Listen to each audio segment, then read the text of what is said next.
जोरडा तालुक्यातील गणेशगोडी इळवा येथे जलसाहसी क्रीडा केंद्र चालवणाऱ्या जेटी व्यावसायिकांनी राफ्ट बोट वाहतुकीसाठी बाहेरच्या वाहनांना काम देऊन स्थानिक चालकांना वगळण्यात आल्याने असंतोष उसळला असून त्यामुळे जेटी व्यावसायिकाविरुद्ध स्थानिक टॅक्सी व्यावसायिकांनी इळवा येथे आंदोलन छेडलंय।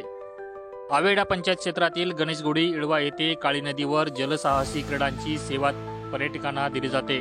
त्यासाठी नदीकिनारी 10 जेटी काम करीत आहेत। त्या ठिकाणी राफ्टिंग बोटीची वाहतूक करण्यासाठी येथील आवेडा, बाळगुण, गणेशगोडी, इळवा व इतर गावातील सुमारे 40 पेक्षा अधिक टॅक्सी भाडेपट्टीवर काम करीत होत्या। गेल्या 8 वर्षापासून त्यासाठी प्रत्येक ट्रिपसाठी 300 रुपये भाडे जेटीधारक देत असत। मात्र वाढती महागाई आणि पेट्रोल व मजुरी वाढीमुळे 300 रुपयांना काम करणे कठीण होत असल्याने जेटीधारकाकडे भाडे वाढवून देण्याची मागणी स्थानिक टॅक्सीचा धारकाने केली होती। मात्र जेटीधारकाने भाडे न वाढवता असलेल्या भाड्यात 50 रुपये कपात केल्याचा आरोप स्थानिक टॅक्सी चालकांनी केला आहे।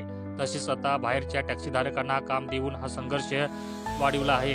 त्यामुळे आमदार आरवी देशपांडे आणि जिल्हाधिकारी यांनी हस्तक्षेप करून या प्रश्नावर तोडगा काढण्याची मागणी स्थानिकांनी केली आहे। स्थानिक टॅक्सीधारक आणि जेटी व्यावसायिक यांच्यातील संघर्ष गेल्या 15 दिवसापासून सुरू आहे। त्या संदर्भात स्थानिकांनी आवेडा पंचायतीमध्ये तोडगा काढण्यासाठी निवेदन देऊन मागणी केली होती। मात्र त्या संदर्भात झालेल्या बैठकीत तोडगा न निघाल्याने स्थानिक व जेटी व्यावसायिक यांच्यातील संघर्ष वाढण्याची शक्यता आहे। तसेच प्रशासनाने तोडगा काढला नाही तर आवेडा पंचायतीसमोर साखळी आंदोलन करण्याचा इशारा स्थानिक टॅक्सीधारकांनी केलाय। ಮೂಲಕ ಮೇಲೆ ಅವಲಂಬಿಸುತ್ತಾರೆ।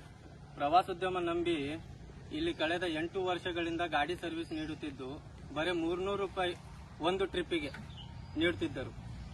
ಆದರೆ ಒಂದು 2-3 ಸಲ 4-5 ಸಲ ಮೀಟಿಂಗ್ ಆಗಿ ಆವೇಡಾ ಗ್ರಾಮ ಪಂಚಾಯತಿಗೆ ಹಾಗೂ ಇಳ್ವಾ ಗ್ರಾಮದಲ್ಲಿ ಬಾಡಿಗೆಯನ್ನು ಕರಾಯಿಸುತ್ತಿದ್ದರು।